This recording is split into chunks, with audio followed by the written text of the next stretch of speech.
दिल अंदर परमात्मा दे मिलण दी तड़फ पैदा हुंदी है। बिरों दी अग भड़कदी है। जद तक जिस दी प्यास होवे वो ना मिले उसनूं चैन नहीं आउंदीगी, उसनूं आराम नहीं आउंदागा। जद बच्चा मां दे प्यार विच रोंदा है, ਉਹਨੂੰ जितनियां मर्जी है तुसी चीज़ां खिलौने दे दिओ, लेकिन जद तक उसनूं ਉਹਦੀ माता ना मिले ਉਹਨੂੰ चैन नहीं आउंदीगी, उसनूं शांति नहीं आउंदीगी। इसे तरह जिन्ना आत्मा दे दिल अंदर परमात्मा दे प्यार दी अग भड़क उठदी है, बेशक ਉਹਨੂੰ तुसी राज दीआं गद्दियां ते बिठा दिओ, चंगे विछौणिਆਂ ते विछा दिओ, चंगे खाने खवा दिओ, उसनूं चैन या शांति नहीं आउंदीगी जिन्ना चिकर उस आत्मा दा प्यारा प्रीतम नहीं मिल जांदा। मैं हमेशा दसदा हुन्ना, मैनू दुख आशकी दा कहा दुख आशकां दा, आशकां दे ताई अगे आख्या पकार के, आशकी बगैर किस्सा बनदा नहीं आशकां दा, बोलिया जे झूठ तुसी देखना विचार के। इश्क चतर चतराई नाल रोमदे ने, नहीं तां बैठ जामदे ने चुप मन मार के। सब कोई अपने सुणावे दुख जैव सिंह, किसे नू की खाश दुख कहे संसार के। मैनू उहने शांति दिती, मैनू अपना प्यार दिता, वो प्यार दिता कि जिसका मैं अंदाजा भी नहीं ला सकदागा। और अगर आप भी इस प्यार नू समझो तो फायदा उठा सकते हो। मैं इदू पहला संसार दियां 2 यात्रा कर चुकिया हैं। मैं कदे भी किसी नू ये नहीं कहा कि मैं गुरु बन के संसार विच आउणा है। मैं हमेशा ही कहना हुन्ना, मैं अपने गुरुदेव दियां प्यारियां आत्मा नू मिलण वास्ते आउणा है। मैं ओदियां रंगियां होईयां आत्मा नू देख के खुश हुन्ना है। जद मैं अपने गुरुदेव दा गुण गाउणा है, जश गाउणा है, मेरे दिल नू शांति आउंदी है और मैनू तृप्ति हुंदी है। सिर्फ मैं अपनी भड़की हुई अग नू बुझाउण वास्ते आउणा है। हाँ क्यों भाई। जे सतगुर सज्जन अनुरागी, संत चरण सूरत वड पागी। कहो उनका जय जो बरतंता, सूरत बसे शरण में संता। तुलसी साहब नू हिरदे उन्हां दा शिश पुछदा है कि कल आपने बड़े प्यार नाल समझाया सी कि काल दे हवाले गुरु कदे भी आत्मा नू नहीं करदागा। बेशक उस दे एक दफा दर्शन ही क्यों ना कीते हो, नाम लेना तो बहुत बड़ी चीज है। मैं हरनाम सिंह दी कहानी कई दफा दसी है और संत बाणी मैगजीन च छप भी चुकी है। वो मेरे पिंड दा एक मजदूर आदमी सी, हरिजन सी, जिन्हां लोकां दे नाल हिंदुस्तान दे काफ़ी किरना करदे सन। 50 मील साडे पिंड तो हबोर दे अंदर परम पिता कृपाल दे दर्शन होए कार दे विच। वो भी कार दे विच जा रहे सीगे। पहला कदे उसने परम पिता कृपाल नूं नहीं देखिया सी। ये भी नहीं पता सी कि संत है या ये महाराज है। दर्शन कीते, दिल नूं खिच होई। आत्मा दा वक्त आ जांदा है, वो स्वरूप अखां दे विच बैठ गया। जदों वापस पिंड आया, वो बीड़ियां वगैरह पींदा हुंदा सीगा, शराब पींदा हुंदा सी, सब कुछ उसने छड्ड दिता। मैनू कहण लग्या, मैनू कोई ऐसी महान आत्मा अज कार दे विच सफर करदी दिसी, मेरे दिल नूं खिंची जांदी है और मेरा दिल नहीं करदा मैं कोई भी ऐब करां। आखिर कुछ दिनों बाद वो मेरे खेत दे अंदर मजदूरी कर रहे सन। होर भी 40-45 आदमी उत्थे चने कट रहे सन। वो कहण लग्या कि वक्त आ गया, मैं जाना, मैनू कोई एक महान शख्सियत आई है हवाई जहाज ते लैण वास्ते। मैं बड़ा जल्दी भज के उहदे कोले गया, क्यों भी की होया हरनाम तैनू। वो मैनू कहण लग्या कि हवाई जहाज मेरे वास्ते तो आ गया है, 1 साल बाद वो महान आत्मा इत्थे भी आएगी।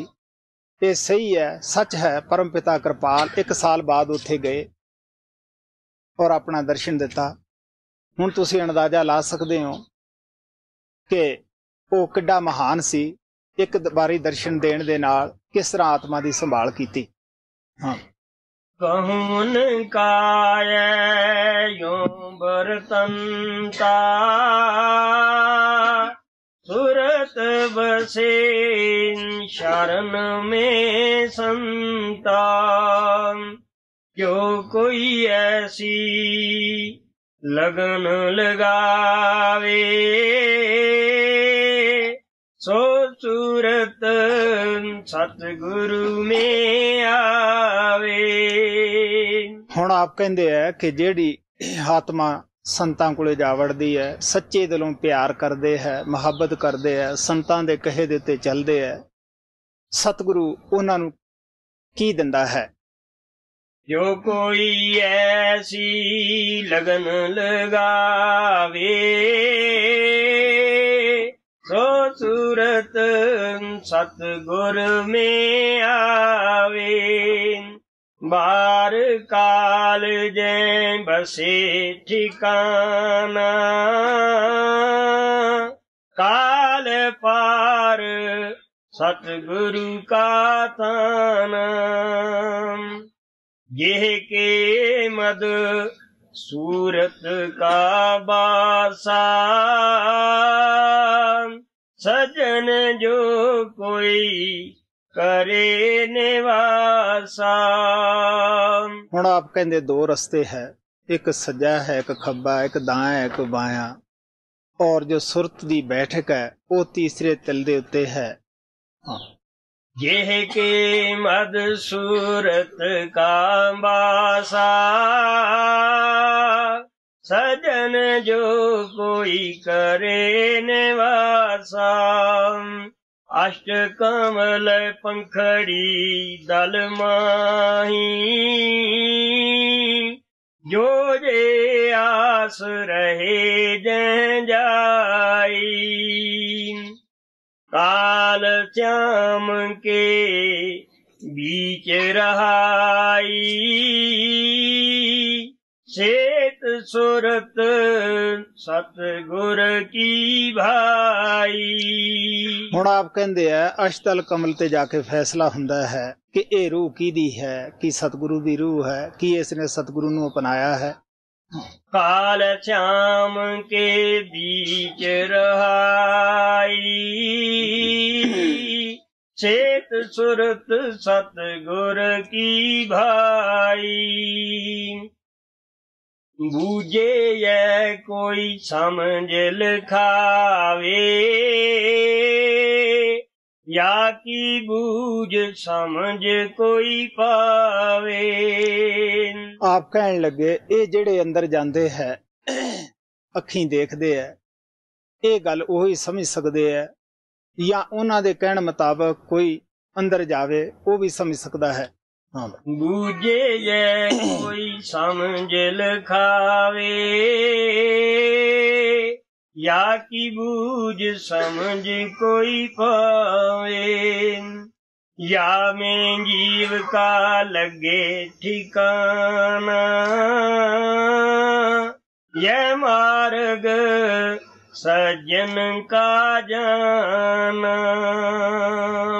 दोहा नैन श्याम और सीत के मद सूरत की लाग जो जैसे सतगुरु मिले तैसे तिनके भाग। ਹੁਣ ਆਪ ਕਹਿੰਦੇ ਆ ਪਿਆਰ ਦੇ ਨਾਲ ਅਗਰ ਕਾਲ ਦਾ ਗੁਰੂ ਮਿਲ ਗਿਆ ਤਾਂ ਕਾਲ ਦੇ ਹਵਾਲੇ ਹੈ, ਕਿਉਂਕਿ ਸੱਚਖੰਡ ਪਹੁੰਚਿਆ ਗੁਰੂ ਭਾਗਾਂ ਨਾਲ ਮਿਲਦਾ ਹੈ। ਗੁਰੂਆਂ ਦੇ ਵੀ ਦਰਜੇ ਹੁੰਦੇ ਹੈ, ਕੋਈ ਮਨ ਇੰਦਰੀਆਂ ਦੇ ਗੁਲਾਮ ਹੈ, ਸਾਰੀ ਜ਼ਿੰਦਗੀ ਅੰਦਰ ਹੀ ਨਹੀਂ ਗਿਆ, ਔਰ ਕੋਈ ਭੋਗਾਂ ਦਾ ਆਸ਼ਿਕ ਹੁੰਦਾ ਹੈ, ਐਸ਼ੋ ਇਸ਼ਰਤਾਂ ਵਾਸਤੇ ਚੇਲੇ ਬਣਾ ਲੈਂਦਾ ਹੈ। ਆਪ ਕਹਿਣ ਲੱਗੇ ਇਹ ਉੱਚੇ ਭਾਗ ਹੋਣ ਤਾਂ ਪੂਰਾ ਗੁਰੂ ਮਿਲੇ। ਮਹਾਰਾਜ ਸਾਵਣ ਸਿੰਘ ਕਹਿੰਦੇ ਹੁੰਦੇ ਸੀਗੇ ਜਵਾਨਾ ਐਸਾ ਆਏਗਾ ਚੇਲਾ ਬਣਨ ਨੂੰ ਕੋਈ ਤਿਆਰ ਹੀ ਨਹੀਂ ਹੋਏਗਾ, ਸਾਰੇ ਗੁਰੂ ਹੀ ਬਣਨ ਨੂੰ ਤਿਆਰ ਹੋਣਗੇ। ਉਹ ਕਹਿੰਦੇ ਸੀ ਇੱਟ ਚੱਕੋ ਗੁਰੂ ਨਿਕਲੇਗਾ। ਗੁਰੂ ਨਾਨਕ ਸਾਹਿਬ ਕਹਿੰਦੇ ਗੁਰੂ ਜਿਨ੍ਹਾਂ ਕਾ ਅੰਧਲਾ ਸਿੱਖ ਵੀ ਅੰਧੇ ਕੰਮ ਕਰੇਣ, ਉਹ ਚੱਲਣ ਭਾਣੇ ਆਪਣੇ ਨੇ ਤੇ ਝੂਠੋ ਝੂਠ ਬਲੇਣ।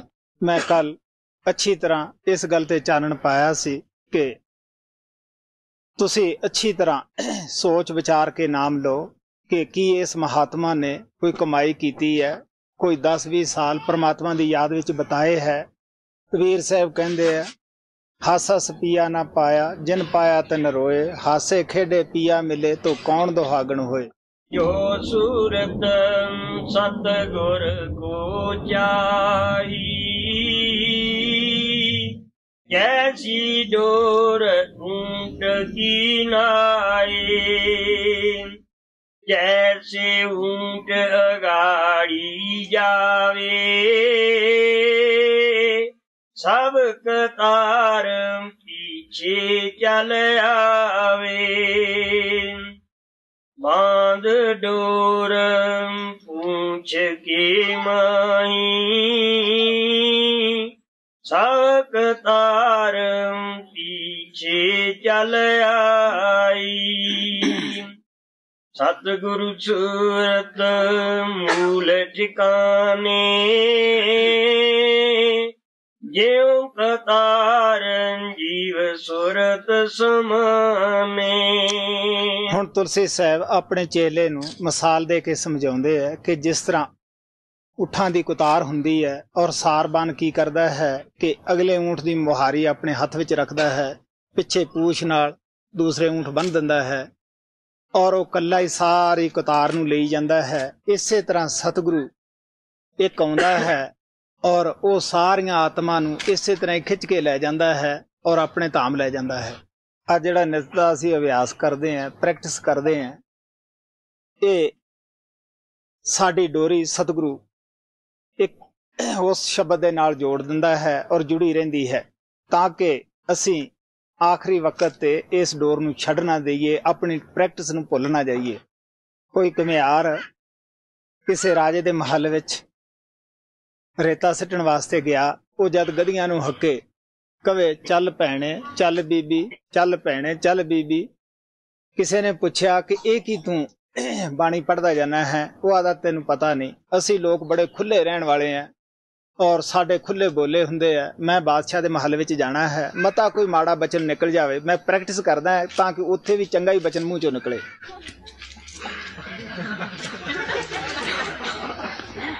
ਸਤਿਗੁਰੂ ਸੂਰਤ ਮੂਲ ਠਿਕਾਨੇ, ਜਿਉ ਕਤਾਰ ਜੀਵ ਸੁਰਤ ਸਮਾਨੇ।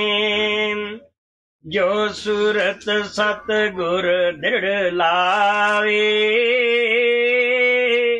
ਸੁਨ ਹਿਰਦੇ ਵੈ ਵਹੀ ਸਮਾਵੇ। ਤੁਲਸੀ ਸਾਹਿਬ ਹਿਰਦੇ ਨੂੰ ਕਹਿੰਦੇ ਆ ਵੀ ਦੇਖ ਪਿਆਰਿਆ, ਯਹਾਂ ਆਸਾ ਤਹਾਂ ਵਾਸਾ, ਇਹ ਤਾਂ ਸਾਡੇ ਵੇਦ ਸ਼ਾਸਤਰ ਵੀ ਕਹਿੰਦੇ ਆ, ਜਿਸ ਦਾ ਸਤਿਗੁਰੂ ਨਾਲ ਪਿਆਰ ਹੈ ਉਹ ਸੁਰਤ ਨੇ ਸਤਿਗੁਰੂ ਦੇ ਵਿੱਚ ਹੀ ਜਾ ਕੇ ਸਮਾ ਜਾਣਾ ਹੈ। ਸਤਿਗੁਰੂ ਪਰਮਾਤਮਾ ਦਾ ਰੂਪ ਹੁੰਦਾ ਹੈ, ਪਰਮਾਤਮਾ ਉਹਦੇ ਵਿੱਚ ਵਸਦਾ ਹੁੰਦਾ ਹੈ, ਉਸ ਪੋਲ ਤੇ ਬੈਠ ਕੇ ਉਹ ਕੰਮ ਕਰਦਾ ਹੁੰਦਾ ਹੈ, ਉਹ ਸਾਡੀ ਆਤਮਾ ਨੂੰ ਲੈ ਕੇ ਪਰਮਾਤਮਾ ਵਿੱਚ ਹੀ ਜਜ਼ਬ ਹੋ ਜਾਏਗਾ, ਸਮਾ ਜਾਏਗਾ। ਜੋ ਸੂਰਤ ਸਤਿਗੁਰ ਦ੍ਰਿੜ ਲਾਵੇ,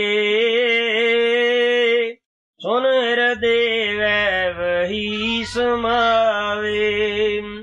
यही पांत से चले नंदावा, और पांत सब मार गिरावा। तप संयम जोगी बहु पाले, के मार्ग में पे बेहाले। ਹੁਣ ਆਪ ਕਹਿੰਦੇ ਅਗਰ ਸੰਸਾਰ ਸਮੁੰਦਰ ਚੋਂ ਨਿਕਲਣ ਦਾ ਰਸਤਾ ਹੈ ਤਾਂ ਇੱਕੋ ਹੀ ਹੈ, ਸਤਿਗੁਰੂ ਦੀ ਭਗਤੀ, ਸਤਿਗੁਰੂ ਦਾ ਪਿਆਰ ਹੀ ਸਾਨੂੰ ਦੁਨੀਆ ਦੇ ਪਿਆਰ ਚੋਂ ਨਿਕਾਲ ਕੇ ਲਿਜਾ ਸਕਦਾ ਹੈ। ਯੋਗੀਆਂ ਨੇ ਬੜੇ ਤਪ ਕੀਤੇ, ਬੜੇ ਸਾਧਨ ਕੀਤੇ ਔਰ ਬੜੇ ਬੜੇ ਉਹਨਾਂ ਨੇ ਪ੍ਰਾਣਾਂ ਤੇ ਕਾਬੂ ਪਾਉਣ ਵਾਲੇ ਕਿਰਿਆ ਕੀਤੀਆਂ, ਲੇਕਿਨ ਉਹ ਮੁਕਤੀ ਨੂੰ ਪ੍ਰਾਪਤ ਨਾ ਹੋ ਸਕੇ। तप संयम जोगी बहु पाले,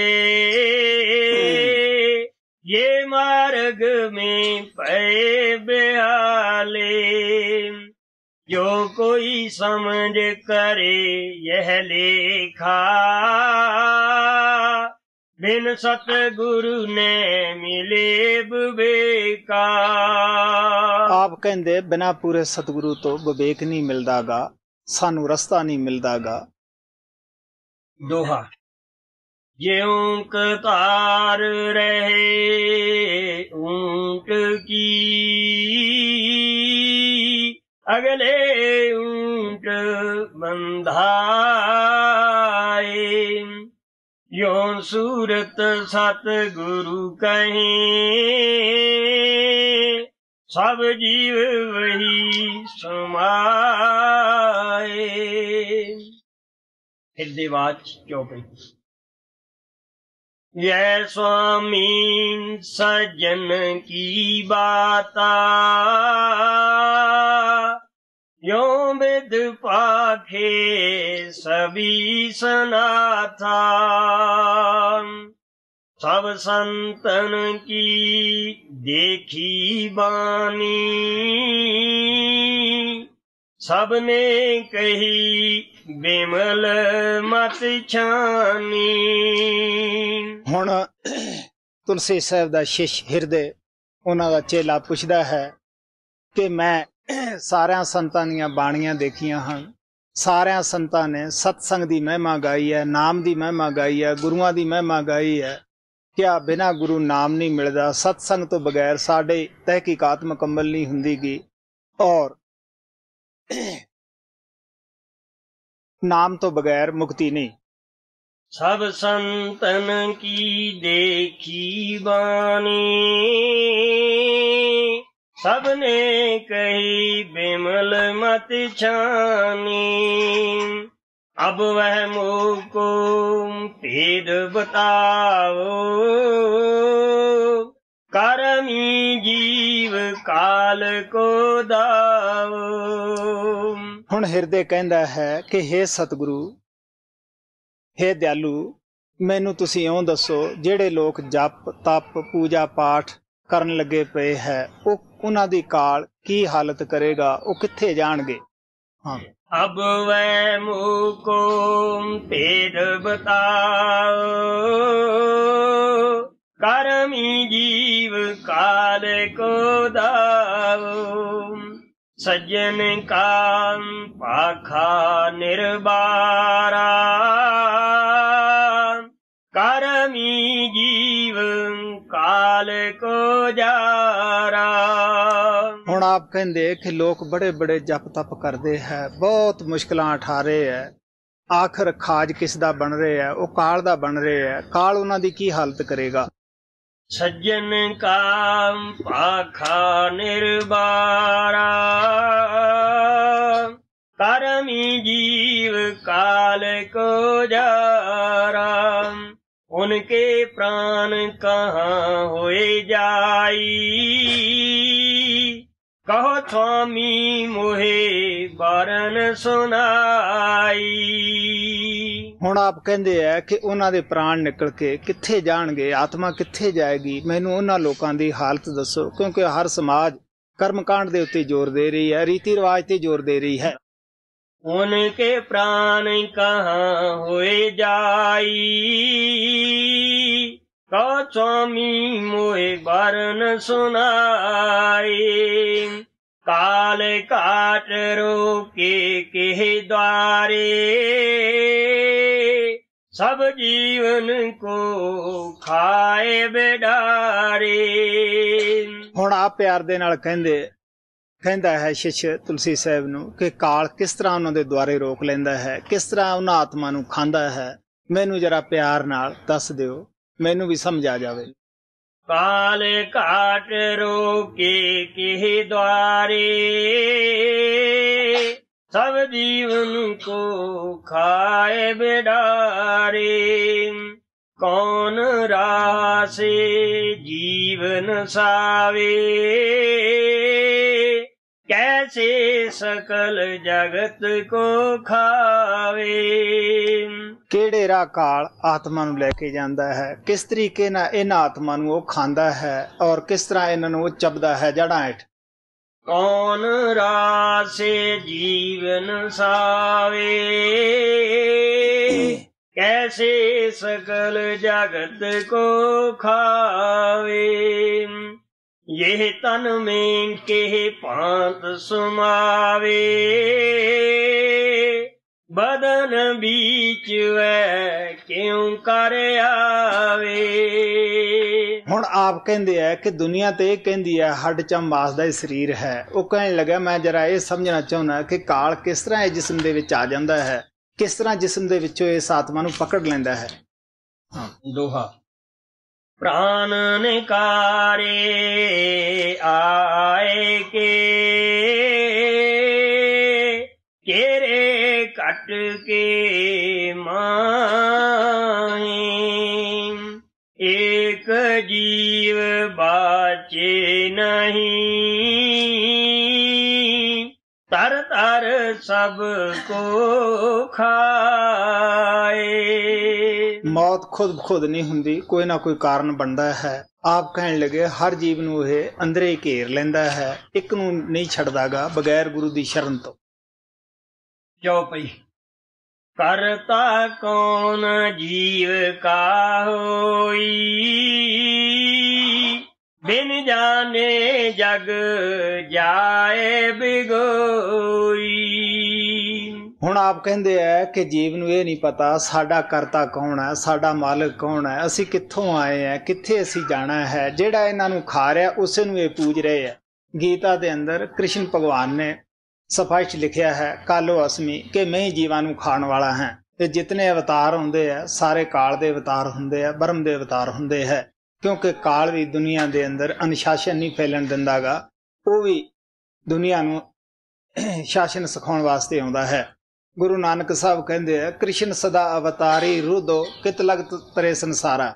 ਆਪ ਕਹਿਣ ਲੱਗੇ ਇਹ ਅਵਤਾਰ ਵੀ ਜੰਮਣ ਮਰਨ ਦੇ ਕਰਮਾਂ ਦੇ ਗੇੜ ਵਿੱਚ ਹਨ। ਜੋ ਲੋਕ ਇਹਨਾਂ ਨੂੰ ਪੂਜਦੇ ਹਨ ਉਹ ਮੁਕਤ ਕਿਸ ਤਰ੍ਹਾਂ ਹੋ ਸਕਦੇ ਹਨ।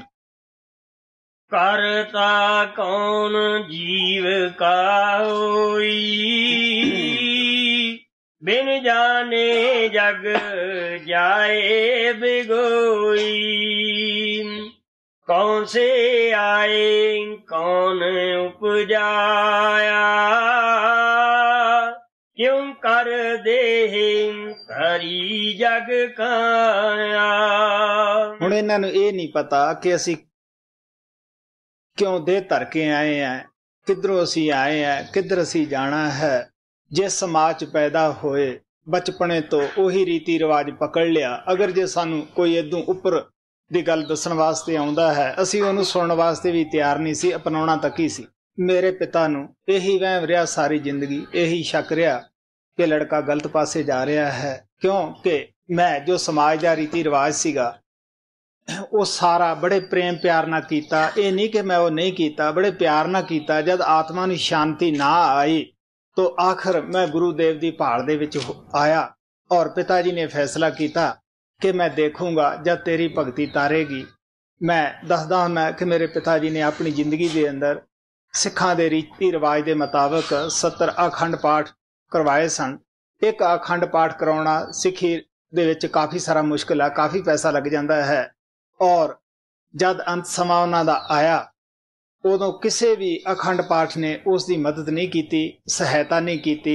आखिर मदद करने वाला उदों सावन कृपाल पहुंचया। 3 दिन पहले दसन लग गए सीगे कि मैनू 2 हस्तियां दे दर्शन हुंदे है, चिट्टे कपड़े है, चिट्टे दाड़े है। जद मैं उन्हां दे अगे पिक्चर की कहन लगे हाँ यही है। कहण दा भाव इतना ही है कि मैं परम पिता कृपाल अगे कहा सीगा कि पिता जी बहुत बजुर्ग हो चुके है और वो इस गल नूं मनदे नहीं।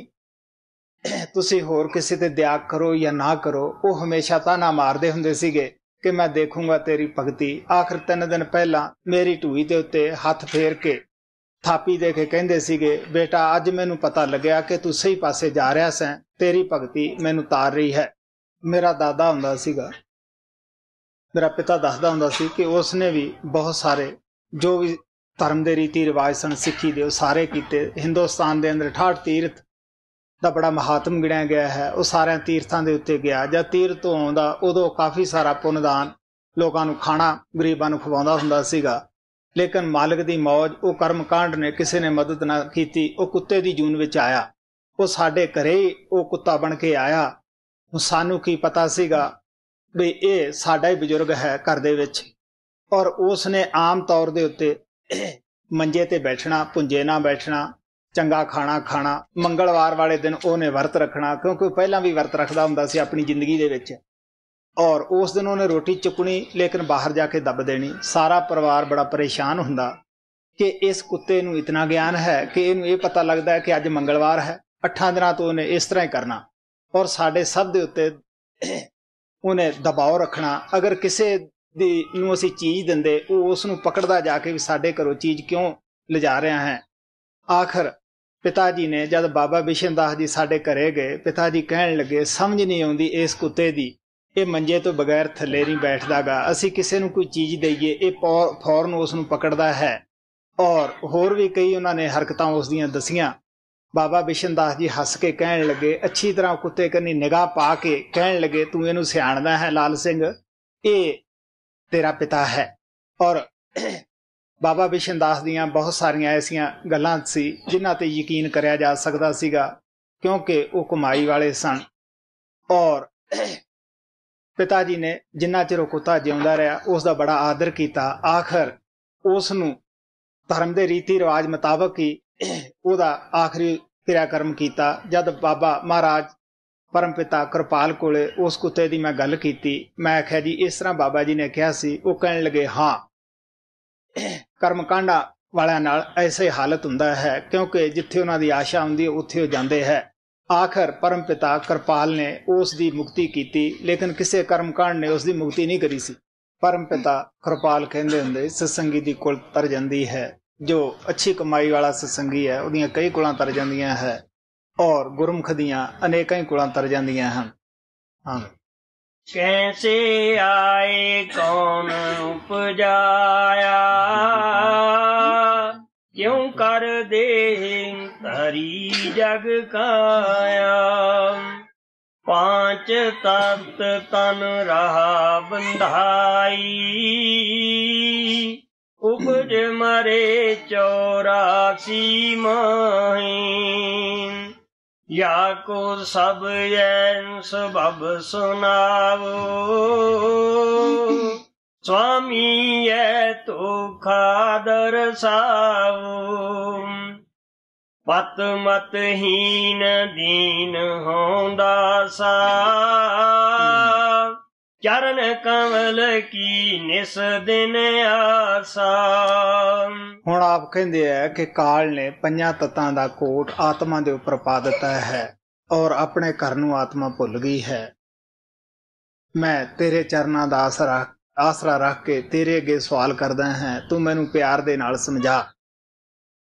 पत मत हीन दीन होंदा सा, चरण कमल की निस दिन आसा। और आस विश्वास न आवे, निस दिन सूरत चरण समावे। हिरदे कहंदा है मैनू होर किसी ते विश्वास नहीं, मैं होर किसी ते भरोसा नहीं करदा, मैं होर किसी दी आस भी नहीं रखदा। अगर भरोसा है तो तेरे उत्ते है। और आस विश्वास न आवे, निस दिन सूरत चरण समावे। ज्ञान विवेक एक नह जानी, ऊपर चरण सुरत कुर्बानी। दिल दृढ़ मेहर शरण में होई, चित समय मेटो प्रभ सोई। दोहा। दिल दुबदा मेरे भई, स्वामी शरण तुम्हार। जार जगत कैसी पड़े, कैसे जीव उबार। चौपाई। काल बली प्रचंड कहावे, या से जीव बचन ने पावे। छल बल दाव करे कई भांति, करे कोप जीव पर दिन राती। काल बड़ा प्रचंड है, बलवान है, बड़े जीवां नाल छल करके यह फरमाई बैठा है। नह कोई ठौर बचन जीव पावे, जहाँ जाए तैं जाए समावे। स्वर्ग मृत पाताल न बाचे, को है जवर शरण जे पाचे। आप कहंदे जिथे जीव जांदा उत्थे काल है, स्वर्गां च जावे उत्थे भी काल है, बकुंठां जावे उत्थे भी काल है। उत्थे जदों मियाद खत्म हो जांदी है उन्हां दी साडी वो धक्के मार के बाहर कढ दिंदे हन। पट कट फेरे जोगन के माही, काल बली से पार न पाए। यह कई दाम लगावे फंदा, करमी जीव जगत का अंधा। मारे जो जोरावर कोई,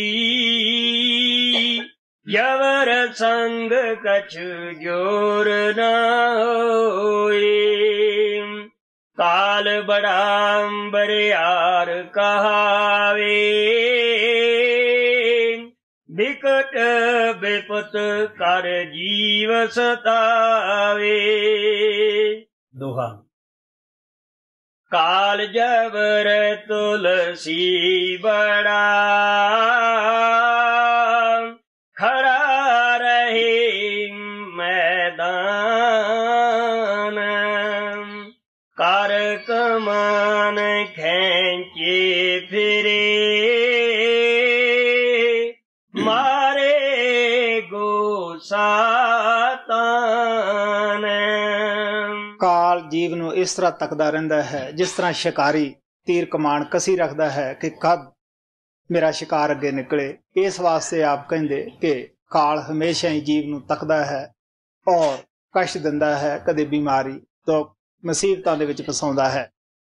ज्यों बन पेड़ी सिंह अहारा, जैसे जीव काल का चारा। डाके सिंह पेड़ के माही, ऐसे डाक काल जीव खाए। यह स्वामी मोहे कहो बुझाई, कौन चरित्र काल कसाई।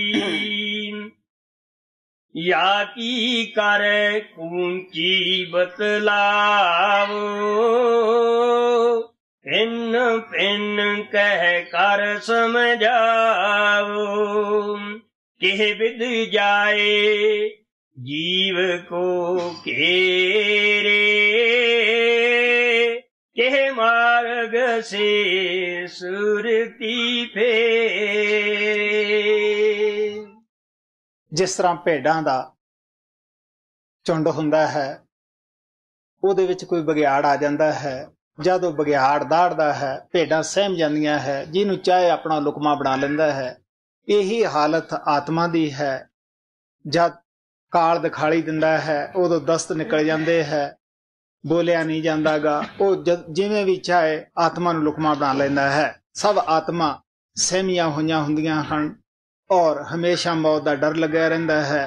इस वास्ते आप प्यार दे नाल समझाउंदे है, गुरु ही इन्हां आत्मा नूं परमात्मा दे नाल मिलाए तां मिलाए, होर कोई काल तो बचने दी राह नहीं। अच्छा।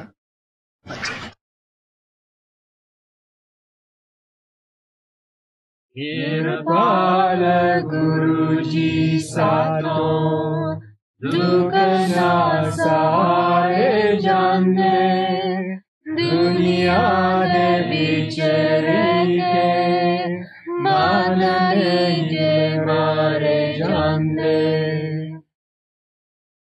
जूडिथ जो हर व्यक्ति को हिंदुस्तान के ग्रुप में आने के बारे में हिदायतें भेजती है, उसके अंदर ये जोर दे के कहा जाता है कि यहाँ आने के बाद में हमें ज़्यादा से ज़्यादा एकांत में रहने की कोशिश करनी चाहिए और जितना भी ज़्यादा से ज़्यादा हो सके हमें बातचीत से परहेज रखना चाहिए। लेकिन उसमें यह भी कहा गया है कि खाना खाने के समय हम रूहानी विषयों के ऊपर बातचीत कर सकते हैं। तो क्या आप कृपा करके हमें बताएंगे कि इन 10 दिनों के दौरान जब हम यहाँ पे आए हुए हैं, ज़्यादा से ज़्यादा बातचीत से परहेज रखने की क्या ज़रूरत है और इसकी अहमियत के बारे में क्या आप हमें कुछ बताएंगे?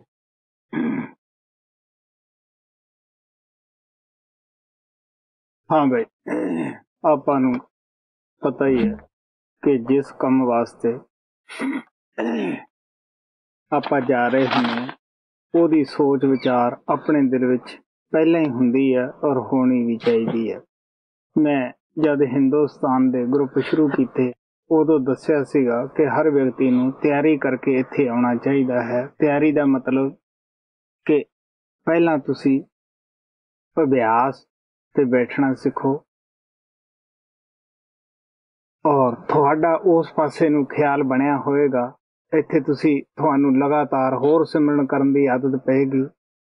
ਚੁੱਪ ਦੇ ਵਿੱਚ ਵੀ ਕਾਫੀ ਸਾਨੂੰ ਮਦਦ ਮਿਲਦੀ ਹੈ। ਮਹਾਰਾਜ ਕਿਰਪਾਲ ਨੇ ਵੀ ਅਕਾਂਤ ਤੇ ਬੜਾ ਜ਼ੋਰ ਦਿੱਤਾ, ਮਹਾਰਾਜ ਸਾਵਣ ਨੇ ਬੜਾ ਜ਼ੋਰ ਦਿੱਤਾ, ਸਭ ਸੰਤਾਂ ਨੇ ਅਕਾਂਤ ਤੇ ਜ਼ੋਰ ਦਿੱਤਾ ਕਿਉਂਕਿ ਅਸੀਂ ਗੱਲਾਂ ਨਾਲ ਉਸ ਨੂੰ ਪਾ ਨਹੀਂ ਸਕਦੇ। ਜਿੰਨੀਆਂ ਅਸੀਂ ਗੱਲਾਂ ਜ਼ਿਆਦਾ ਕਰਦੇ ਹਾਂ ਉਤਨਾ ਹੀ ਸਾਡਾ ਖਿਆਲ ਬਾਹਰ ਨੂੰ ਦੌੜਦਾ ਹੈ। ਸ਼ੁਰੂ ਦੇ ਵਿੱਚ ਸਾਨੂੰ ਮੁਸ਼ਕਿਲ ਮਹਿਸੂਸ ਹੁੰਦੀ ਹੈ ਕਿਉਂਕਿ ਜ਼ਿਆਦਾ ਅਸੀਂ ਬਾਹਰ ਸੰਸਾਰ ਵਿੱਚ ਫੈਲੇ ਹਾਂ। ਬਾਹਰਲੀਆਂ ਗੱਲਾਂ ਦਾ ਸਾਨੂੰ ਜ਼ਿਆਦਾ ਚਸਕਾ ਔਰ ਰਸ ਪਿਆ ਹੁੰਦਾ ਹੈ।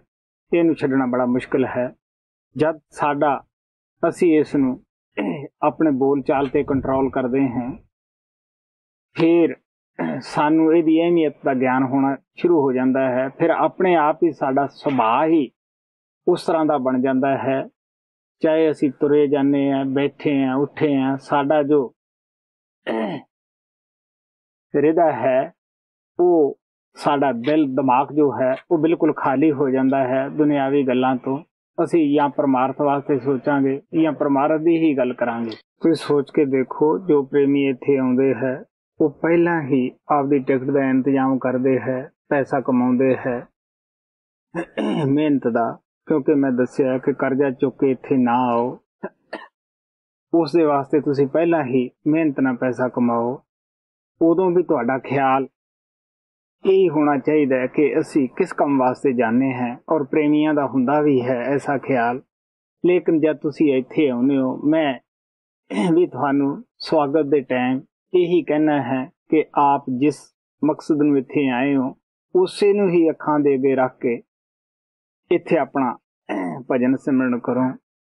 ਤੁਸੀਂ ਸੋਚ ਕੇ ਦੇਖੋ, ਅਸੀਂ ਬੜਾ ਕੀਮਤੀ ਵਕਤ ਕੱਢ ਕੇ ਘਰਾਂ ਬਾਰਾਂ ਦੇ ਬੰਧਨ ਢਿੱਲੇ ਕਰਕੇ ਇੱਥੇ ਆਏ ਹਾਂ।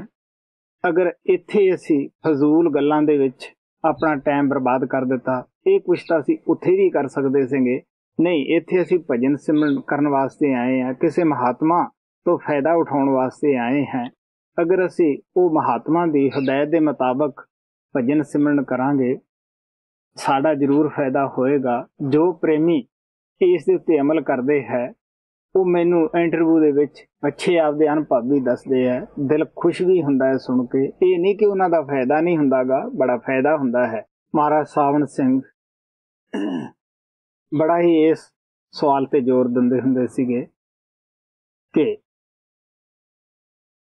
ਜਦ ਤੁਸੀਂ ਸਤਸੰਗ ਦੇ ਵਿੱਚ ਬੈਠੇ ਹੋ ਤੁਹਾਡੀ ਨਿਗਾਹ ਪਾਠੀ ਦੀ ਤਰਫ ਵੀ ਨਾ ਜਾਵੇ, ਗੁਰੂ ਦੇ ਮਸਤਕ ਦੀ ਤਰਫ ਤੁਹਾਡਾ ਧਿਆਨ ਹੋਵੇ। ਅਗਰ ਗੁਰੂ ਕਿਸੇ ਪਾਸੇ ਗੱਲ ਵੀ ਕਰਦਾ ਹੈ, ਜਿਸ ਬੰਦੇ ਨਾਲ ਬਾਤ ਕਰ ਰਿਹਾ ਹੈ ਉਧਰ ਵੀ ਤਵੱਜੋ ਨਾ ਜਾਏ। ਫਿਰ ਉਹ ਕਹਿੰਦੇ ਹੁੰਦੇ ਸਤਸੰਗ ਸੁਣ ਕੇ ਅਭਿਆਸ ਕਰਕੇ ਤੁਹਾਡਾ ਹਿਰਦਾ ਭਰ ਚੁੱਕਿਆ ਹੁੰਦਾ ਹੈ। ਜਿਵੇਂ ਜਿਵੇਂ ਲੋਕਾਂ ਨਾਲ ਗੱਲਾਂ ਕਰੋਗੇ, ਜਿਵੇਂ ਜਿਵੇਂ ਤੁਸੀਂ ਲੋਕਾਂ ਨਾਲ ਬਾਤਾਂ ਕਰੋਗੇ, ਸੰਪਰਕ ਪੈਦਾ ਕਰੋਗੇ, ਹੌਲੀ ਹੌਲੀ ਤੁਹਾਡੇ ਵਿੱਚੋਂ ਜੋ ਰੂਹਾਨੀਅਤ ਹੈ, ਸੁਣਿਆ ਹੈ, ਜੋ ਦਰਸ਼ਨ ਅੰਦਰ ਟਿਕੇ ਹੋਏ ਹੈ, ਉਹਨੂੰ ਤੁਸੀਂ ਖਾਲੀ ਕਰੋਗੇ। ਉਸ ਜਗ੍ਹਾ ਤੁਸੀਂ ਦੁਨੀਆ ਨੂੰ ਭਰੋਗੇ। ਸਭ ਸੰਤਾਂ ਨੇ ਇਕਾਂਤ ਤੇ ਜ਼ੋਰ ਦਿੱਤਾ ਹੈ, ਔਰ ਸਾਨੂੰ ਇਹ ਵੀ ਨਹੀਂ ਕਿਹਾ ਕਿ ਤੁਸੀਂ ਜੰਗਲਾਂ ਪਹਾੜਾਂ 'ਚ ਛੁਪ ਜਾਓ ਔਰ ਘਰਾਂ ਦੀਆਂ ਜ਼ਿੰਮੇਵਾਰੀਆਂ ਛੱਡ ਦਿਓ। ਨਹੀਂ, ਜ਼ਿੰਮੇਵਾਰੀਆਂ ਵੀ ਨਿਭਾਉਣੀਆਂ ਹਨ, ਔਰ ਅਸੀਂ ਇਕਾਂਤ ਵੀ ਲੈਣਾ ਹੈ। ਅਸੀਂ ਘਰ ਨੂੰ ਹੀ ਜੰਗਲ ਬਣਾ ਸਕਦੇ ਹਾਂ। ਮੈਂ ਆਪਣੇ ਮੁਤਲਕ ਦੱਸਦਾ ਹੁੰਦਾ ਹਾਂ ਕਿ ਜਦ ਮੈਂ 2 ਸ਼ਬਦ ਦਾ ਅਭਿਆਸ ਕੀਤਾ, 18 ਸਾਲ ਜ਼ਮੀਨ ਦੇ ਅੰਦਰ ਬੈਠ ਕੇ ਮੈਂ ਅਭਿਆਸ ਕੀਤਾ। ਮੈਂ ਆਪਣੇ ਮੁਰੱਬੇ ਦੇ ਵਿੱਚ ਉਸ ਵਕਤ ਵੀ ਐਸੀ ਹੀ ਦੁਆਰ ਜੈਸੀ ਅਬ ਹੈ ਚਫੇਰੇ ਕੀਤੀ ਹੋਈ ਸੀ ਕਿ ਹਰ ਪਾਸੇ ਮੇਰੇ ਪਾਸ ਕੋਈ ਬੰਦਾ ਨਾ ਆਵੇ। ਅਗਰ ਇੱਕ ਗੇਟ ਵੀ ਦੀ ਆਵੇ, ਉੱਥੇ ਬੰਦਾ ਬੈਠਾ ਹੁੰਦਾ ਸੀਗਾ, ਔਰ ਆਮ ਆਦਮੀ ਨੂੰ ਕਦੇ ਮੌਕਾ ਵੀ ਨਹੀਂ ਦਿੱਤਾ ਜਾਂਦਾ ਸੀਗਾ। ਸਿਰਫ ਜ਼ਰੂਰੀ ਕੰਮ ਵਾਸਤੇ ਬਾਹਰ ਨਿਕਲਿਆ ਜਾਂਦਾ ਸੀਗਾ। ਇੱਥੇ ਆਸ਼ਰਮ ਦੇ ਵਿੱਚ ਉਹ ਪ੍ਰੇਮੀ ਵੀ ਹਨ ਜਿਨ੍ਹਾਂ ਦੇ ਪਾਸ ਮੈਂ ਹੁੰਦਿਆਂ ਹੋਇਆਂ ਅਭਿਆਸ ਕੀਤਾ ਹੈ। ਇਹਨਾਂ ਨੂੰ ਪਤਾ ਹੀ ਹੈ ਸਾਰਿਆਂ ਨੂੰ ਕਿ ਕਿਤਨਾ ਇਹਨਾਂ ਨੇ ਇਕਾਂਤ ਲਿਆ ਇੱਥੇ ਹੁੰਦਿਆਂ ਹੋਇਆਂ ਹੀ। ਅੱਜ ਵੀ ਮੈਂ ਇਕਾਂਤ ਦੇ ਵਿੱਚ ਹੀ ਰਹਿਣਾ ਹੈ।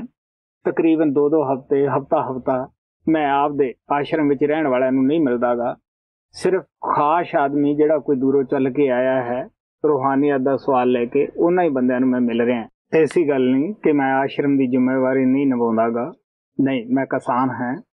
ਛੋਟੀ ਤੋਂ ਛੋਟੀ ਚੀਜ਼ ਮੇਰੀ ਨਿਗਾਹ ਦੇ ਅੰਦਰ ਹੈ। ਮੈਂ ਇਹਦੇ ਵਿੱਚ ਪੂਰਾ ਖੇਤੀ ਕਰਨ ਦੇ ਵਿੱਚ ਗੁਰਮੇਲ ਨੂੰ ਸਹਿਯੋਗ ਦੇ ਰਿਹਾ ਹਾਂ। ਬੜੀ ਅੱਛੀ ਗੱਲ ਹੈ। ਜੂਡਿਥ ਤੁਹਾਨੂੰ ਤੁਹਾਡੇ ਫਾਇਦੇ ਦੀ ਗੱਲ ਦੱਸ ਰਹੀ ਹੈ।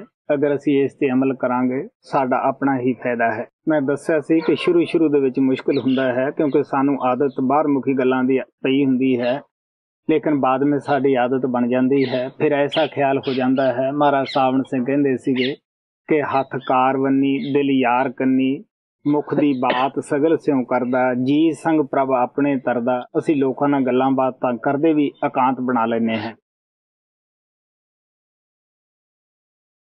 प्यारे महाराज जी, अगर हम अपने माता पिता या नज़दीकी रिश्तेदारों से उनकी मौत से पहले या बाद में कोई चीज़ वसीयत में वारिस में प्राप्त करते हैं, जैसे कि पैसा या कोई मकान या कोई ज़मीन, तो हमें किस हालत में वो चीज़ अपने पास रखनी चाहिए, स्वीकार करनी चाहिए, और कब हमें स्वीकार नहीं करनी चाहिए, या वो प्राप्त की हुई चीज़ों को आगे दान कर देना चाहिए?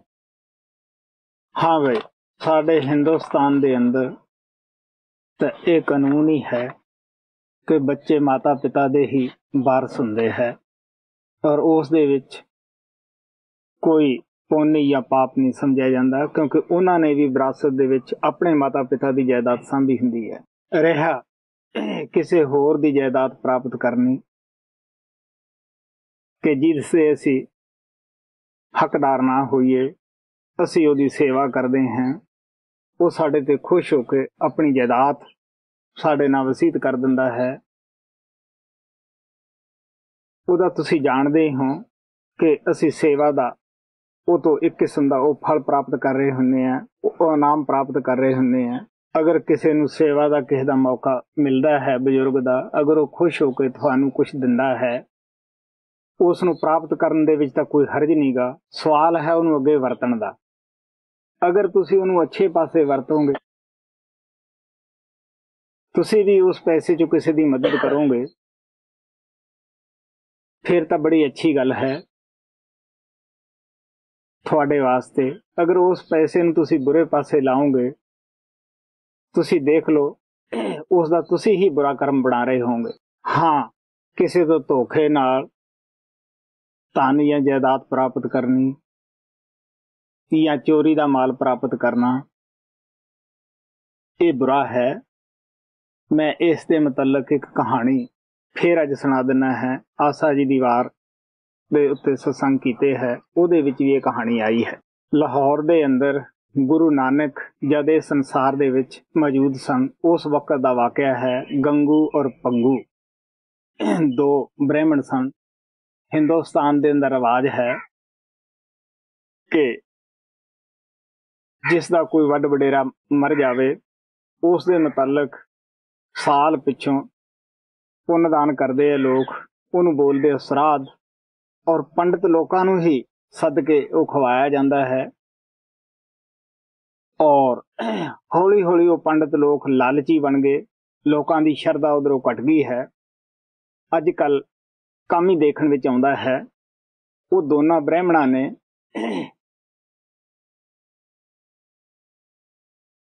ਉਹਨੂੰ ਗੰਗੂ ਔਰ ਭੰਗੂ ਨੂੰ ਕਿਹਾ ਵੀ ਤੁਸੀਂ ਆਪਦੇ ਪਿੱਤਰ ਦਾ ਸਰਾਧ ਕਰੋ, ਉਹ ਭੁੱਖਾ ਹੈ ਦਰਗਾਹ ਵਿੱਚ। ਉਹ ਕਹਿਣ ਲੱਗੇ ਕਿ ਸਾਡੇ ਕੋਲ ਪੈਸੇ ਨਹੀਂ, ਸਾਡੇ ਕੋਲ ਤਾਕਤ ਨਹੀਂ। ਉਹ ਕਹਿਣ ਲੱਗੇ ਸਾਨੂੰ ਇਸ ਗੱਲ ਨਾਲ ਕੋਈ ਮਤਲਬ ਨਹੀਂ, ਤੁਸੀਂ ਚੋਰੀ ਕਰੋ, ਕੋਈ ਵੀ ਬੁਰਾ ਕਰਮ ਕਰੋ, ਲੇਕਿਨ ਸਾਨੂੰ ਤੁਸੀਂ ਸਰਾਧ ਕਰਕੇ ਜ਼ਰੂਰ ਖਵਾਓ। ਔਰ ਨਾਲੇ ਦੰਦ ਖਸਾਈ ਵੀ ਉਹ ਮੰਗਦੇ ਸਨ, ਉਹ ਸਭ ਕੁਝ ਤੁਸੀਂ ਕਰੋ। ਉਹਨਾਂ ਦੇ ਨਿਮਿਤ ਕੱਪੜਿਆਂ ਤੱਕ ਵੀ ਦਿਓ। ਉਹਨਾਂ ਨੇ ਇੱਕ ਸ਼ਾਹੂਕਾਰ ਦੀ ਜਾ ਕੇ ਚੋਰੀ ਕੀਤੀ, ਧਨ ਪਦਾਰਥ ਚੁਰਾ ਕੇ ਲਿਆਂਦਾ। ਗੁਰੂ ਨਾਨਕ ਦੇਵ ਵੀ ਉੱਥੇ ਲਾਹੌਰ ਦੇ ਅੰਦਰ ਗਏ। ਉਹਨਾਂ ਨੂੰ ਪਤਾ ਲੱਗਿਆ ਕਿ ਇਸ ਤਰ੍ਹਾਂ ਬ੍ਰਾਹਮਣਾਂ ਨੇ ਆਪਦੀ ਲੀਲਾ ਰਚਾਈ ਹੋਈ ਹੈ। ਜਦ ਉਹ ਗੰਗੂ ਔਰ ਭੰਗੂ ਦੇ ਘਰੇ ਗਏ, ਪੁੱਛਣ ਲੱਗੇ ਵੀ ਇਹ ਕੀ ਹੈ। ਉਹ ਕਹਿਣ ਲੱਗੇ ਜੀ ਇਸ ਤਰ੍ਹਾਂ ਹੈ, ਅਸੀਂ ਤਾਂ ਬੜੇ ਗਰੀਬ ਸਾਂ, ਇਹਨਾਂ ਨੇ ਸਾਨੂੰ ਕਿਹਾ ਵੀ ਕਿਤੋਂ ਹੀ ਧਨ ਪਦਾਰਥ ਲਿਆਓ, ਪਰ ਤੁਸੀਂ ਸਾਨੂੰ ਜ਼ਰੂਰ ਅੱਛਾ ਖਾਣਾ ਖਵਾਓ, ਉਹਨਾਂ ਦੇ ਨਿਮਿਤ ਕੱਪੜੇ ਦਿਓ, ਇਹ ਜ਼ਰੂਰੀ ਹੈ। ਕਹਿਣ ਲੱਗੇ ਅਸੀਂ ਇੱਕ ਸ਼ਾਹੂਕਾਰ ਦੇ ਚੋਰੀ ਕਰਕੇ ਇਹ ਧਨ ਪਦਾਰਥ ਲਿਆ ਕੇ ਇਹਨਾਂ ਨੂੰ ਦਿੱਤਾ ਹੈ। ਇਹ ਕਹਿੰਦੇ ਹੈ ਵੀ ਤੁਹਾਡੇ ਪਿਤਰਾਂ ਨੂੰ ਇਹ ਪਹੁੰਚੇਗਾ। ਗੁਰੂ ਨਾਨਕ ਦੇਵ ਜੀ ਮਹਾਰਾਜ ਇਸ ਕੁਰੀਤੀ ਨੂੰ ਹਿੰਦੁਸਤਾਨ ਦੇ ਵਿੱਚੋਂ, ਔਰ ਉਸ ਵਕਤ ਦੇ ਵਿੱਚ ਕਬੀਰ ਸਾਹਿਬ ਨੇ ਵੀ ਇਹ ਕੁਰੀਤੀ ਨੂੰ ਹਟਾਉਣ ਵਾਸਤੇ ਕਾਫੀ ਕੁਝ ਕਿਹਾ ਕਿ ਤੁਸੀਂ ਜੀਂਦੇ ਪਿਤਰਾਂ ਦੀ ਇੱਜ਼ਤ ਕਰੋ, ਜੀਂਦਿਆਂ ਨੂੰ ਤੁਸੀਂ ਅੱਛਾ ਭੋਜਨ ਦਿਓ, ਇਹੀ ਤੁਹਾਡਾ ਸੇਵਾ ਹੈ। ਮਰਿਆਂ ਪਿੱਛੋਂ ਕਿਸੇ ਨੇ ਪਹੁੰਚਾਉਣਾ ਨਹੀਂਗਾ, ਪਤੇ ਬਗੈਰ ਪੱਤਰ ਨਹੀਂ ਜਾਂਦਾ ਹੈਗਾ। ਔਰ ਪੰਡਤ ਦੇ ਮੂੰਹ ਵਿੱਚ ਖੀਰ ਪਾਈ ਕਿਸ ਤਰ੍ਹਾਂ ਅੱਗੇ ਦਰਗਾਹ ਵਿੱਚ ਚਲੀ ਜਾਏਗੀ। ਗੁਰੂ ਨਾਨਕ ਨੇ ਉਹਨਾਂ ਨੂੰ ਕਿਹਾ ਵੀ ਦੇਖੋ ਪਿਆਰਿਓ, ਕੀ ਤੁਹਾਨੂੰ ਯਕੀਨ ਹੈ ਕਿ ਤੁਹਾਡੇ ਪਿਤਰਾਂ ਨੂੰ ਇਹ ਸਮਾਨ ਪਹੁੰਚ ਜਾਏਗਾ? ਜਿਨ੍ਹਾਂ ਦਾ ਤੁਸੀਂ ਧਨ ਪਦਾਰਥ ਚੁੱਕ ਕੇ ਲਿਆਏ ਹੋ, ਉਹਨਾਂ ਦੇ ਵੀ ਪਿਤਰ ਅੱਗੇ ਹੈ, ਉਹ ਆਪਦੀ ਵਸਤੂ ਨੂੰ ਪਛਾਣ ਲੈਣਗੇ ਕਿ ਇਹ ਸਾਡੇ ਘਰ ਦੀ ਵਸਤੂ ਹੈ। ਜੇ ਇਹ ਪਹੁੰਚ ਜਾਂਦਾ ਹੈ ਤਾਂ ਉਹਨਾਂ ਦੇ ਵੀ ਪਿਤਰ ਅੱਗੇ ਬੈਠੇ ਹੈ, ਉਹ ਵਸਤੂ ਨੂੰ ਪਛਾਣਨਗੇ, ਉਹ ਤੁਹਾਡੇ ਪਿਤਰਾਂ ਨੂੰ ਵੀ ਚੋਰ ਬਣਾ ਲੈਣਗੇ। ਇਸ ਵਾਸਤੇ ਇਹ ਤਾਂ ਤੁਸੀਂ ਬਹੁਤ ਗਲਤ ਕੰਮ ਕਰ ਰਹੇ ਹੋ। ਗੁਰੂ ਨਾਨਕ ਨੇ ਕਿਹਾ ਕਿ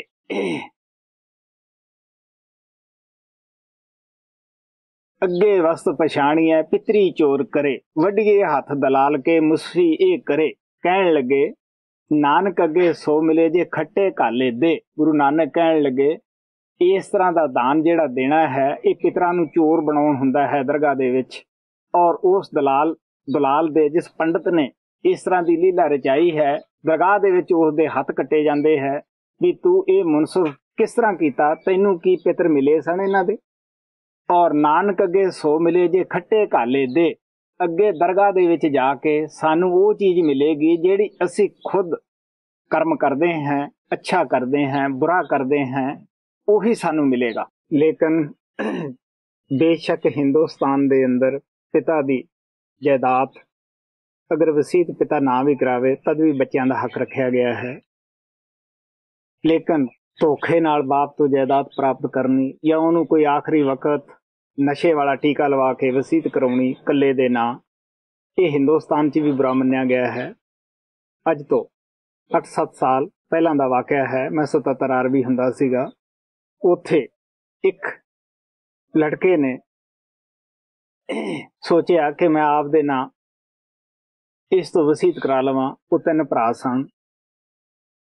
ਉਸਨੇ ਪਿਤਾ ਨੂੰ ਕਿਹਾ ਕਿ ਤੁਸੀਂ ਮੇਰੇ ਨਾਲ ਪੰਜਾਬ ਦੀ ਜਾਇਦਾਦ ਦੀ ਵਸੀਅਤ ਕਰਾ ਦਿਓ ਔਰ ਮੁਖਤਿਆਰਨਾਮੇ ਵੀ ਦੇ ਦਿਓ। ਉਹ ਬਜ਼ੁਰਗ ਕਾਫੀ ਸਿਆਣਾ ਸੀ। ਉਹ ਕਹਿੰਦਾ ਸੰਤਾਂ ਕੋਲੇ ਲੈ ਚੱਲ। ਆਖਰੀ ਟਾਈਮ ਸੀ, ਉਹ ਬਜ਼ੁਰਗ ਨੂੰ ਆਪਦੀ ਊਂਠ ਗੱਡੀ ਤੇ ਬਿਠਾ ਕੇ ਮੇਰੇ ਪਾਸ ਲਿਆਇਆ। ਉਹ ਬਜ਼ੁਰਗ ਉੱਥੇ ਐਟਮ ਬੰਬ ਦੀ ਤਰ੍ਹਾਂ ਵਿਚਾਰਾ ਫਟਿਆ। ਕਹਿਣ ਲੱਗਿਆ, ਮੈਂ ਤਾਂ ਇਹਨੂੰ ਸਾਧ ਸਮਝਦਾ ਸੀਗਾ ਵੀ ਇਹ ਸਤਸੰਗੀ ਹੈ, ਨਾਮ ਜਪਦਾ ਹੈ, ਰੋਜ਼ ਅੱਖਾਂ ਮੀਚ ਕੇ ਬਹਿੰਦਾ ਹੈ। ਅਫਸੋਸ ਦੀ ਗੱਲ ਹੈ ਕਿ ਮੇਰੇ ਹੁਣ ਟੀਕਾ ਲਵਾਇਆ ਹੈ, ਬਈ ਤੂੰ ਨਾ ਰਸੀਦ ਕਰਾ ਦੇ, ਨਾਲੇ ਮੈਨੂੰ ਆਪਣਾ ਮੁਖਤਿਆਰਨਾਮਾ ਦੇ ਦੇ। ਮੈਂ ਇਹ ਕਰਨਾ ਨਹੀਂ ਚਾਹੁੰਦਾਗਾ, ਮੈਨੂੰ ਇਸ ਤੋਂ ਬਚਾ। ਮੈਂ ਉਸ ਬੰਦੇ ਨੂੰ ਕਾਫੀ ਕਿਹਾ ਵੀ ਤੇਰੇ ਵਾਸਤੇ ਇਹ ਜਾਇਜ਼ ਹੈ। ਤੋ ਪਿਆਰਿਓ, ਬੇਸ਼ੱਕ ਲੜਕਾ ਵੀ ਹੈ, ਸਾਨੂੰ ਇਸ ਤਰ੍ਹਾਂ ਜਾਇਦਾਦ ਪ੍ਰਾਪਤ ਕਰਨ ਤੋਂ ਸਦਾ ਪਰਹੇਜ਼ ਕਰਨਾ ਚਾਹੀਦਾ ਹੈ। ਪਿਆਰਿਓ, ਪਰਮਾਤਮਾ ਨੇ ਬੜਾ ਵੱਡਾ ਸੰਸਾਰ ਬਣਾਇਆ ਹੈ, ਸਭ ਦੀ ਪਰਵਿਸ਼ ਕਰ ਰਿਹਾ ਹੈ। ਪਰਮਾਤਮਾ ਤੋਂ ਬਾਅਦ ਇਨਸਾਨ ਦਾ ਨੰਬਰ ਆਉਂਦਾ ਹੈ ਕਿ ਪਰਮਾਤਮਾ ਸਾਰੇ ਸੰਸਾਰ ਨੂੰ ਰਿਜ਼ਕ ਦੇ ਰਿਹਾ ਹੈ। ਉਹ ਸਾਨੂੰ ਵੀ ਦੇ ਰਿਹਾ ਹੈ ਕਿ ਅਸੀਂ ਇਹ ਭਰੋਸਾ ਨਹੀਂ ਕਰਕੇ ਚੱਲ ਸਕਦੇ ਕਿ ਅਸੀਂ ਅਗਰ ਕਿਸੇ ਦੀ ਸੇਵਾ ਕਰੀਏ ਤਾਂ ਉਸ ਦਾ ਵਜਾਨਾ ਨਾ ਹੀ ਮੰਗ ਕੇ ਕਰੀਏ। ਇਹ ਇੱਛਾ ਹੀ ਨਾ ਰੱਖੀਏ ਕਿ ਸਾਨੂੰ ਇਹ ਕੁਝ ਦੇਵੇ, ਕਿ ਅਸੀਂ ਆਪਣੀ ਆਪ ਪਰਵਿਸ਼ ਨਹੀਂ ਕਰ ਸਕਦੇਗੇ, ਕਿਉਂਕਿ ਸਾਡੀ ਮਦਦ ਵੀ ਉਹ ਪਰਮਾਤਮਾ ਕਰ ਰਿਹਾ ਹੁੰਦਾ ਹੈ। तीसरा सवाल है जी, पिछले ग्रुप में हो गया, लेकिन प्यारे महाराज जी, क्या आप हमें कृपा करके बताएंगे कि हमारे माता पिता के प्रति, जो कि बूढ़े होते जा रहे हैं, हमारी क्या जिम्मेदारी है, और उन सत्संगियों के प्रति जो कि बुजुर्ग होते जा रहे हैं और जिनकी देखभाल करने वाला कोई नहीं है, हमारी क्या जिम्मेदारी है? हाँ भाई, ਇਹ ਸਵਾਲ ਦਾ ਜਵਾਬ ਮੈਂ ਪਿਛਲੇ ਗਰੁੱਪ ਵਿੱਚ ਕਾਫੀ ਖੋਲ ਕੇ ਦਿੱਤਾ ਸੀ। ਆਸ਼ਾ ਕਰਦੇ ਹਾਂ ਉਹ ਤੁਹਾਡੇ ਸਭ ਨੂੰ ਸੰਤ ਬਾਣੀ ਮੈਗਜ਼ੀਨ ਵਿੱਚ ਪੜ੍ਹਨ ਨੂੰ ਮਿਲੇਗਾ। ਉਤੋਂ ਤਸੱਲੀ ਕਰੋ। जब हमारी बनाई हुई कोई चीज कोई और व्यक्ति ले लेता है और ये दावा करता है कि उसने वो चीज बनाई है और उसको वो बेचता है, और क्योंकि हमें लोगों के ऊपर मुकदमा नहीं करना चाहिए, तो हम मतलब किस मामले के अंदर उसको अकेला छोड़ दें और कब हमें अपने हक के लिए लड़ना चाहिए। तो जैसे किसी ने कोई चीज बनाई और किसी और ने चुरा ली और अपने नाम से उसको बेच दी और उससे पैसे कमाने लग पड़ा, और क्योंकि सत्संगी लोगों को ये कहा गया है कि वो किसी के ऊपर दावा ना करें, तो किस हालात के अंदर हमें दावा नहीं करना चाहिए और किसके अंदर हमें करना चाहिए। दूसरा ये है कि हम लोगों को ये कहा गया है कि हम आपको पत्र ना लिखें और ना ही प्रसाद के लिए आपको तंग करें, तो क्या इसके बारे में आप हमें कोई हिदायतें देंगे?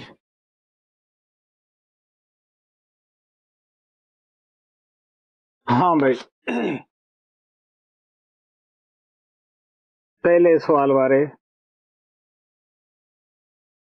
जो कुछ महाराज कृपाल ने सानू कोर्ट जाने बारे सलाह दी है, आप उस पे अमल करो तो अच्छा होएगा। हाँ भाई, पत्रां बारे 3-4 महीने तो सब नू लिखण दी इजाजत है, किसी नू मना नहीं कराया गया। सब नू यही प्यार ना कहा गया, सलाह दी गई है कि पत्र छोटा लिखें, बड़ी गल नू छोटी बना के लिखें, और 3-4 महीने तो आप जरूर पत्र लिखते रहें। प्रेमियां दे पत्र ग्रुप विच आउंदे जांदे है, हर ग्रुप च असीं जवाब दिंदे हैं, क्योंकि डाक नालों ग्रुप च पत्र दा जवाब जल्दी मिल जाता है और आसान हुंदा है, और तसल्ली नाल पत्र प्रेमी नूं मिल जाता है। अजकल डाक दा तुहानूं पता ही है कि काफ़ी टाइम लग जाता है, कई दफ़ा पत्र उड़ भी जाते हैं। प्रसाद हर प्रेमी नूं ग्रुप दे विच दिता जाता है मगरले दिन, और यह सलाह दी जाती है कि अगर तुसी ज़्यादा इस नूं बनाउणा चाहुंदे हो, कुछ आप लेके इस नूं उहदे विच मिला लो। प्यारे संत कदे भी प्रसाद कनियों सेवकां नूं मना नहीं करदे गए। प्रसाद की बड़ी महानता है, जिन्हां नूं इस दा ज्ञान हुंदा है वो बड़ा फायदा उठा लेंदे है। अगर असीं इहनूं प्रसाद समझ के शरधा नाल खावांगे, साडा इहदे विच बड़ा फायदा हुंदा है। स्वामी जी महाराज ने कहा सीगा, गुर प्रसादी खा तेरे भले की कहूं। बहुत दफा देखा गया है, जिन्हां बच्चियां नूं करे नाम नहीं लेकिन गुरु दे दर्शन कीते है, मैं आपकी जिंदगी च ऐसे 2 वाक़े देखे है और उन्हां दा अंत समा आया। हजूर दा दिता होया प्रशाद जद उन्हां दे मूँह विच पाया, वो बच्चों ने कहना शुरू किया कि महाराज जी आ गए है। अगर सानू शरधा है तो बच्चे तो बचपने तो ही सत्संगियां दे संतां दी पिक्चर नूं देख के ही मत्था टेकदे रहिंदे आ। उन्हां दी बड़ी भारी शरधा हुंदी है। गुरु नानक ने कहा है प्रशाद नाम किरपा दा है। वो गुरु दी अपनी दया हुंदी है, उहदे विच अपनी किरपा हुंदी है और ये बड़ी भारी उहदी देन हुंदी है। प्रशाद दे विच उस दी कमाई उहदी चार्जिंग हुंदी है। लेकिन ये साडी शरधा ते निर्भर है कि साडा उस ते किन्ना कोई विश्वास है, किन्नी की शरधा है कि असीं उहनूं पैरां 'च तां नहीं सिटदे फिरदे गे। और साडे सिख समाज दे अंदर बेशक गुरु नानक देव जी महाराज नूं होया नूं 500 साल हो गया है, अज भी उन्हां दे नां ते जो प्रशाद कीता जांदा है गुरुद्वारे च वरताउंदे है। अगर वरताउण वाले तो कोई किनका गिर जावे, वो लोग उसनूं अच्छी इज्जत दे नाल चुक के दूजे प्रशाद दे विच रला के खा लेंदे है। बहुत सारे सत्संगियां ने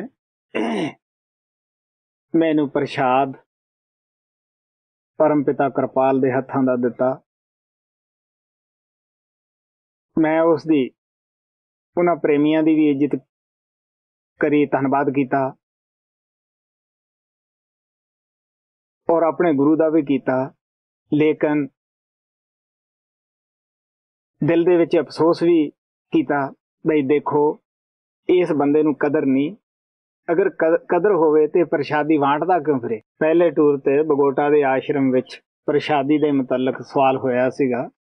मैं अपने गुरुदेव दी प्रशादी दी महिमा दसी सी कि जद उन्हां ने मैनू संतरियां दा प्रशाद दिता, कुछ सेब सन, वो काफ़ी सारे सन। जद वो मेरे घर विच आए, मेरे आश्रम विच आए, ये पहली दफा दी गल है। बहुत सारे लोगों ने बेनती भी की भी जी उस प्रशाद चो सानू भी दिओ। और फिर कईयां दा यह ख्याल सी कि आपां चुक लईए। मैं दरवाजा बंद कर लिया चवारे दा।